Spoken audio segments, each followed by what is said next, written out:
In what ways does my media product use, develop, or challenge forms and conventions of real media products? When conducting my research, I wanted to have a look at the formal conventions of music videos. This meant that I needed to find out the 3 most popular shots and conventional shots used in all genres of music videos. During my research, I found that close-ups, mid-shots, and long shots were the most popular and therefore the 3 most conventional shots of the form. All 3 shots are used to identify the artist or protagonist in the music video. Close-up shots are used to capture the emotions of the artist or protagonist, whilst mid-shots, filmed from the shoulders upwards, also allow the audience to see some of their costume, which reinforces the genre of the music video. And finally, a long shot allows the audience to establish location, which can relate to the narrative of the music video. Next, I looked at the mise-en-scene. The mise-en-scene focuses on the visual aspects of a music video, which includes location, costume, and lighting. Location is conventionally used to relate to the lyrics of the song used in the music video.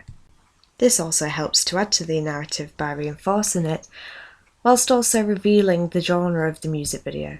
Costume is used specifically to allow the audience to understand what the genre of the music video is, whilst also giving the protagonist or artist a persona. Next, we move on to lighting.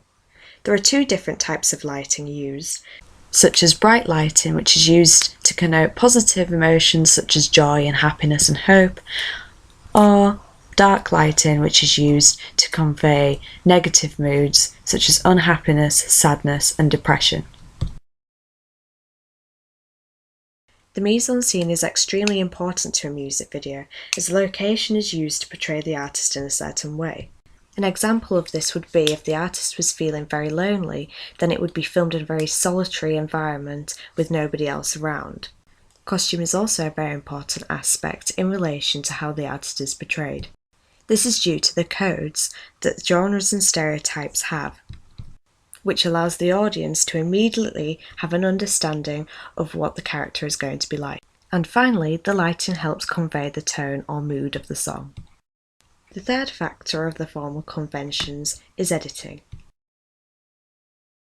The usual editing effects in music videos will include jump cuts, straight cuts, continuity editing, fades, dissolves, black and white effect, and even more. Straight cuts and continuity editing are most useful with linear narratives, whereas jump cuts would be used with more of a montage editing style. However, editing effects such as black and white, sepia, a film effect, a grain effect, or editing transitions such as fades, dissolves, and even more, are used to reflect the mood of the song and narrative, whilst also possibly reflecting the era, such as a black and white effect could be used to show a negative mood or a 1950s or 60s era.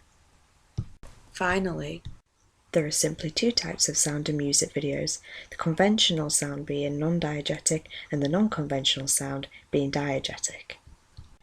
Non-diegetic sound will always be used in music videos, as the sound of the song comes under this type of non-diegetic music. However, diegetic sounds are not conventionally used in music videos. Moving on, for my research it was essential that I looked into the different music video narratives. This includes performance, abstract, and finally, narrative. The performance narrative is used to show the artist performing the song or singing along to the lyrics, reinforced by props such as musical instruments. An abstract narrative focuses on the aesthetics of a video and therefore taking on the saying, style over substance, whilst also using a very unique and artistic style of editing. And finally, a narrative style is used to tell a story from start to finish of the music video. Although some music videos may use all 3 styles, performance and narrative are both the most conventional types of narrative found in music videos. Does my music video use or challenge any of the formal conventions? My music video follows a non-linear narrative. This is because I use a story to structure my music video, however I use flashbacks to the past and skip to the present. This is not necessarily unconventional, however when I did my research into the indie genre conventions, I found that it was not very common. Although I may have challenged the genre conventions, here are the formal conventions I used throughout my music video. Cinematography, camera shots. I used all of these camera shots throughout my music video to ensure that I stuck to formal conventions.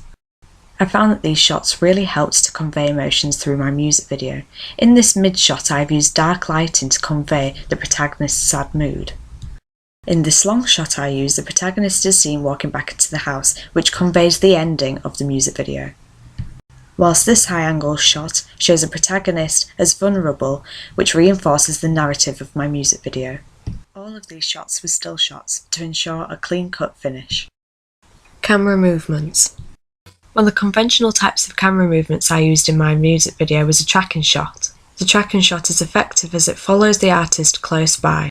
A handheld camera technique can also be used to add an unbalanced effect. Pan movements were also used throughout my music video.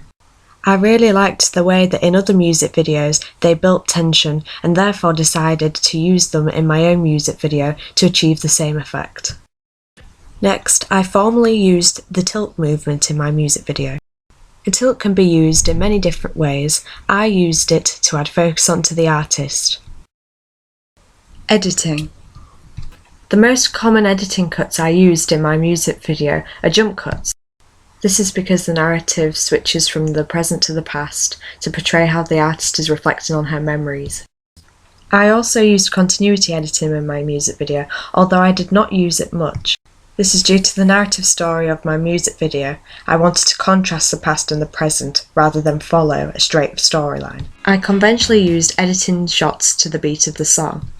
This shows my awareness of the track, whilst cohesively bringing the song and the video together. I used a black and white effect throughout all of my music video. This is to reflect the protagonist's sadness in the music video. It is also a large genre convention of indie rock. I also used a combined sepia and film effect. This was to connote the past, as it was used for all of the flashbacks in the music video.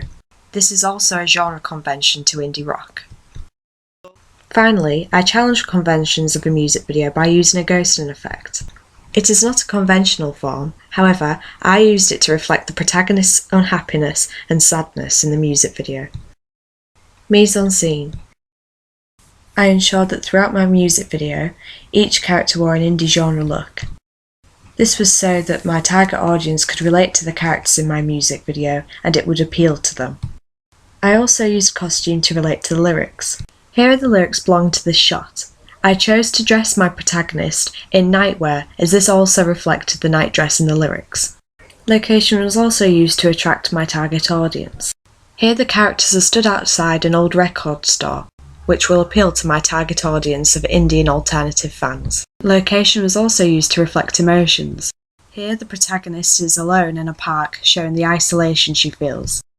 I also used conventions of location to create realism. This is so that any audience can relate to what they are seeing in the music video. This shot was recorded in a teenager's bedroom. This immediately conveys to the audience that it is also a teenager's bedroom, which helps reflect the narrative. Finally, I unconventionally used props in my music video as I did not use many. However, those that I did use were used to reflect the mood. Like in this image, the girl is sat on a bench by herself, making her look very lonely. Or I conventionally used props to reflect the lyrics, like in most music videos. The protagonist in this shot is drinking a cocktail, much like the reference to a Bloody Mary cocktail in the lyrics. Lastly, I used props to portray the genre. Here I've used a cigarette to reflect the indie rock teenage stereotype in relation to Tessa Perkins. And finally, sound. I decided to stick to formal conventions and use only the non-diegetic sound of the music track.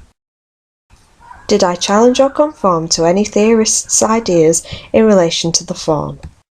Yes, I both conformed to and challenged Laura Mulvey's male gaze theory. Here I have conformed to Laura Mulvey's male gaze theory. I've used a close-up tracking shot of the protagonist putting on some fishnet tights. The connotations of this are quite sexual, and therefore portraying the protagonist as quite a sexual person, possibly as a sexual object. However, to challenge this theory, I have made the protagonist a character in which the audience is supposed to sympathise with, and therefore they do not view her as a sexual object. Next, I've used Roland Barthes' The Hermeneutic Code Theory and Kate DeMeye's Romeo and Juliet narrative style in relation to narrative. The hermeneutic theory states that the story avoids telling the truth and telling all the facts. I have used this in relation to my own narrative. This is because my narrative story fits under Kate DeMeye's narrative style of Romeo and Juliet, which is basically a love story between two people. However, I have used a conventional love story narrative where the couple break up.